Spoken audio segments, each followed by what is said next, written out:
Starter मतलब direct online starter. दोस्तों ये हमारे सामने एक डायरेक्ट ऑनलाइन स्टार्टर है जो आपकी इंडस्ट्री में सबसे ज़्यादा उपयोग होने वाला स्टार्टर है। तो दोस्तों ये जो स्टार्टर है, इस स्टार्टर के अंदर की वायरिंग में आपको अच्छे से बताऊंगा कि आखिर ये जो स्टार्टर होता है ये किस तरीके से काम करता है और इसकी हमको वायरिंग किस तरीके से करनी होती है। तो दोस्तों वैसे तो इस स्टार्टर के बारे में जो हमारी वायरिंग होती है वो वायरिंग पहले से करी हुई आती है, फिर भी इस स्टार्टर के अंदर कभी कभी प्रॉब्लम आती है, तो हमको थोड़ा बहुत नॉलेज होना चाहिए इस स्टार्टर के बारे में। दोस्तों ये जो ड्यूअल स्टार्टर है, इस ड्यूअल स्टार्टर पे आपको यहाँ पे ऊपर दिखेंगे दो बटन होते हैं, एक तो होता है हमारा स्टार्ट का और एक होता है हमारा स्टॉप का पुश बटन। इसके अलावा दोस्तों हम कंपनी के अंदर ऐसे कॉन्टेक्टर लगा के भी स्टार्टर को बनाते हैं, जिसके अंदर हम कॉन्टेक्टर लगा देते हैं और साथ में हम ऐसे स्टार्ट स्टॉप का पुश बटन ऊपर से लगा के हम स्टार्टर को बनाते हैं, जो कि ड्यूअल स्टार्टर होता है, स्टार डेल्टा होता है, रिवर्स फॉरवर्ड होता है, तो वो हम अलग अलग हमारे उपयोग के हिसाब से बना लेते हैं। ठीक है, तो दोस्तों ड्यूअल स्टार्टर बहुत ही सिंपल होता है, काफी सिंपल इसकी वायरिंग होती है। तो दोस्तों इस वीडियो को अच्छे से समझाने के लिए मैं इस स्टार्टर को इस बॉडी से बाहर निकाल लेता हूँ। ठीक है, तो सबसे पहले मैं इस बॉडी से बाहर निकाल लेता हूँ। तो यहाँ पे इसके 3 स्क्रू लगे होते हैं, यहाँ पे सिंगल, 2 और एक इस साइड है, तो मैं तीनों को खोल के इसको बाहर निकाल लेता हूँ। तो दोस्तों इस बॉडी से मैंने इसको बाहर निकाल लिया ताकि आपको अच्छे से हर एक वायर दिखे, ताकि आपको हर चीज अच्छे से क्लियर होए। तो दोस्तों देखो क्या होता है, सबसे पहले अगर मैं इसको कनेक्शन करूं तो कनेक्शन किस तरीके से किया जा रहा है। कनेक्शन काफी सिंपल, हम इधर आर वाई बी इधर 3 फेज दे देंगे सप्लाई, हमारी सप्लाई को हम इधर जोड़ देंगे। ठीक है, तीनों फेज इधर जुड़ जाएंगे और जो हमारे जो मोटर के वायर है वो मोटर के वायर हम इधर 3 कॉन्टेक्ट पे जोड़ देते हैं, 1 2 3। इसके अलावा दोस्तों एक चौथा पॉइंट होता है, ये किस चीज का होता है ये भी मैं आपको बताऊंगा। वैसे अगर मैं भी बताऊं तो ये जो होता है ये हमारा एक्सिलरी कॉन्टेक्ट होता है। एक्सिलरी कॉन्टेक्ट मतलब ये सहायक के लिए होता है। जैसे इसका उपयोग क्या होता है, जैसे हमने एक बार पुश बटन को दबाया, जैसे हमने ये स्टार्ट का बटन है ना, तो ये स्टार्ट का बटन जैसे दबाते हैं तो क्या होता है, ये जो प्लंजर होता है ये आगे की तरफ ऐसे चला जाता है।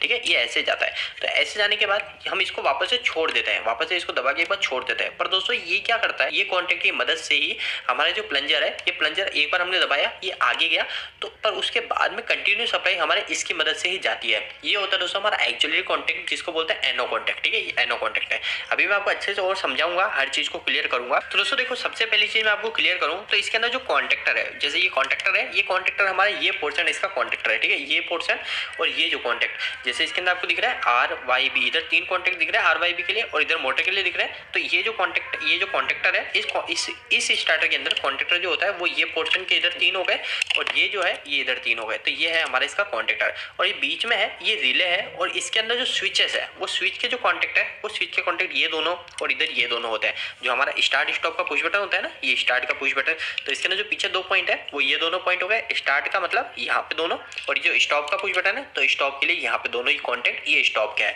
तो दोस्तों देखो एक एक करके मैं आपको हर चीज को क्लियर कर दूंगा। जो हमारे इस प्रकार के जो ड्यूअल स्टार्ट आते हैं ये अधिकतर हमारे 440 वोल्टेज के लिए आते हैं। क्यों आते हैं दोस्तों, क्योंकि इसके अंदर हम एक न्यूट्रल अलग से कहां से लाए, इसके लिए इसमें 440 वोल्टेज के लिए डिजाइन किया जाता है। तो 440 वोल्टेज के लिए क्या करना पड़ेगा, ये जो हमारी कॉइल है ये हमारी इस क्वांटिटी की कॉइल होती है, जिसको बोलते हैं एनवीसी, नो वोल्टेज कॉइल। इसका काम ये होता है दोस्तों, एक बार इसके अंदर सप्लाई चली गई ना, जैसे इसके अंदर सप्लाई चली गई तो ये क्या ऐसे स्टार्ट हो जाती है। ठीक है, ऐसे स्टार्ट हो गई, पर जैसे ही हमारी सप्लाई कट गई, चाहे हमारी पावर सप्लाई कट गई या फिर हमारी जो लाइट आ रही है वो लाइट ही चली गई, तो ये क्या हमारा वापस से ऑटोमेटिक पीछे हो जाएगा, ये कंटिन्यू ऐसा चिपका नहीं रहेगा। तो यही काम होता है, इसको एनवीसी कॉइल बोलते हैं, नो वोल्टेज कॉइल। ठीक है, ये हमारे जो कॉन्टेक्टर होता है, ये कॉन्टेक्टर में भी यही कॉइल लगते हैं, एनवीसी कॉइल ही बोलते हैं इसको भी। तो ये दोनों एनवीसी कॉइल ही होती है। तो दोस्तों क्या करते हैं, जैसे हम इसको दबाते हैं ये कॉइल हमारी आगे चले जाती है और ये होल्ड हो जाती है, और जैसे हम इस पुश बटन को दबाते हैं दबाते ही ये पीछे आ जाती है और हमारा कॉन्टेक्टर स्टॉप हो जाता है और हमारी मोटर बंद हो जाती है। तो दोस्तों सबसे पहली चीज हमको कभी भी देखना है तो हमको सबसे पहले चीज ये पता होनी चाहिए, हमारा जो कॉइल है ये कॉइल कितने वोल्टेज पे स्टार्ट होगी, क्योंकि हमारे मोटर को जो स्टार्ट कराएगी वो ये कॉइल ही स्टार्ट कराएगी। जब ये कॉइल आगे जाएगी, जब ये कॉइल ऐसे आगे जाएगी तो हमारे जो इधर की जो सप्लाई है, इधर आर वाई बी, वो सप्लाई हमको इधर मिल जाएगी, इधर आर वाई बी इधर मिल जाएंगे, और इधर हम अगर मोटर के 3 तार जोड़ देते हैं तो हमारी मोटर रन हो जाएगी जैसे ही हमारा ये कॉन्टेक्टर आगे जाता है। तो यही काम होता है इसका। तो दोस्तों सबसे पहले हमको देखनी है कि हमारी जो कॉइल है ये कॉइल कितने वोल्टेज से स्टार्ट होगी। तो इसके लिए यहाँ पे इस पे लिखा होता है कि जो कॉइल है ये कॉइल हमारे कितने वोल्टेज पे स्टार्ट हो रही है। तो यहाँ पे लिखा हुआ है दोस्तों 360 वोल्टेज, मतलब 2 फेज 280 वोल्टेज से 420 वोल्टेज के बीच में हमको इसको देने स्टार्ट करने के लिए। तो अभी हमने इसके अंदर क्या कर रखा है, इसके अंदर देखो सिंपल सा आपको दिख रहा होगा, ये हमारा एक फेज, हमने इधर सप्लाई वायर जोड़ेंगे, मैंने आपको बताया ना इधर हमारे सप्लाई वायर जोड़ेंगे आर वाई बी। तो इधर देखिए दोस्तों, ये आपको अच्छे से दिखे, इसके लिए मैंने इसको बॉडी से निकाला। तो ये आपको फेज दिख रहा है, ये फेज हमने जैसे इधर आर जोड़ा तो ये देखिए ये वायर कहाँ जा रहा है दोस्तों, ये वायर सीधा जाके इस कॉइल में जुड़ रहा है। ठीक है, ये वायर सीधा जाके इस कॉइल में जुड़ रहा है। क्यों जुड़ रहा है मैं आपको एक अच्छे से और समझाने की कोशिश करता हूँ। तो दोस्तों देखिए ये हमारी जो कॉइल है, तो तो दोस्तों हमारी जो कॉइल का डायग्राम होता है वो कुछ इस तरीके से होता है। तो इस कॉइल के ऊपर लिखा हुआ है 440 वोल्टेज, ठीक है, 440 वोल्टेज मतलब इसके अंदर मेरे को 2 फेज है। तो दोस्तों क्या करूंगा, मैं एक के अंदर तो डायरेक्ट फेज ला के दे दूंगा जो हमारे आर वाई बी है, इसमें से कोई सा भी एक फेज डायरेक्ट ला के जोड़ दूंगा, ठीक है। और दूसरा फेज मैं इस पुश बटन के द्वारा दे दूंगा, ये जो पुश बटन है इस पुश बटन के द्वारा दे दूंगा। तो जैसे इसके अंदर फेज दूसरा भी आएगा तो हमारी कॉइल स्टार्ट हो जाएगी। तो अभी क्या कर रखा है दोस्तों, इधर इसमें देखिए यहाँ से एक फेज डायरेक्ट इसमें लाके जोड़ दिया, तो इसके अंदर जैसे मैं आर वाई भी जोड़ूंगा तो इधर भी मेरा एक फेज आ जाएगा। अब मेरे को इसको स्टार्ट करने के लिए सिर्फ एक और फेज इधर देना है, ठीक है। जैसे इस तरह एक और फेज दिया और हमारे कॉन्टैक्ट है स्टार्ट। तो अब कैसे देंगे उसको ही हम बोलते हैं कंट्रोल वायरिंग। तो दोस्तों अगर कभी ये 220 वोल्टेज की है, अगर ये कॉइल 220 वोल्टेज की है, 440 की नहीं है, तो अगर मेरे को इधर क्या करना है, न्यूट्रल देना है और जो हमारा कंट्रोल के लिए एक फेज को उठा लेना। तो दोस्तों देखिए अब इसके अंदर दूसरा हमने क्या किया है, इधर से हमारा एक जो फेज है ये फेज हमारा उठा और ये फेज हमारा जा गया इस पुश बटन में। यह जो है ये दो पुश बटन के कॉन्टेक्ट है, तो इसके अंदर जाके जुड़ गया, दिख रहा है आपको साफ क्लियर। तो दोस्तों इसकी वर्किंग क्या होती है वो आपको अभी मैं पहले यहाँ पे समझाता हूँ, फिर बाद में इसके अंदर मैं फेज देख के भी दिखाऊंगा ताकि आपको अच्छे से प्रैक्टिकल पता चले। तो दोस्तों देखिए ये कुछ इस तरीके का कॉन्टेक्ट होता है, ठीक है। अगर दोस्तों जैसे मैंने इस साइड इसके अंदर फेज दिया तो जब मैं इस पुश बटन को दबाता हूँ, ये बोलते हैं दोस्तों ये एनो कॉन्टेक्ट। जो हमारे आपको एक चीज याद रखिएगा, ये जो स्टार्ट के कॉन्टेक्ट होते हैं वो होता है एनो, और जो स्टॉक का जो कॉन्टेक्ट होता है वो होता है दोस्तों एनसी, ठीक है। एनो का मतलब होता है नॉर्मली ओपन। जैसे मैं आपको वापस से यहाँ पे लिख के बताऊँ तो काफी बिल्कुल बेसिक से पता चलेगा आपको, इसलिए थोड़ा वीडियो बड़ा बन सकता है। तो यह है एनो और यहाँ पे वापस लिख देता हूँ एनसी। तो एनसी का जो होता है वो एनसी का कुछ अपोजिट होता है, ये एनसी का कुछ इस प्रकार होता है, ठीक है। तो दोस्तों देखिए समझिए, अगर मैंने इधर फेज दे रखा है एनो कॉन्टेक्ट में तो मेरा फेज क्या कंटिन्यू इस साइड नहीं मिलेगा। अभी मेरा फेज सिर्फ यही है, यहाँ पे जा ही नहीं सकता, ये पत्ती तो ऊपर है, तो पत्ती ऊपर होने के कारण मेरा फेज यहाँ से इधर बैठ के जा ही नहीं सकता। पर जैसे मैं इस पुश बटन को दबाऊंगा, जैसे मैं इसको दबाता हूँ तो ये जो पत्ती है ये पत्ती में नीचे आ जाती है और इधर बैठ जाती है, तो मेरा जो फेज इधर दे रखा है वो मेरे को इधर मिल जाता है। तो यही काम होता है। अभी मैं इसको आपको और अच्छे से प्रैक्टिकल दिखाता हूँ।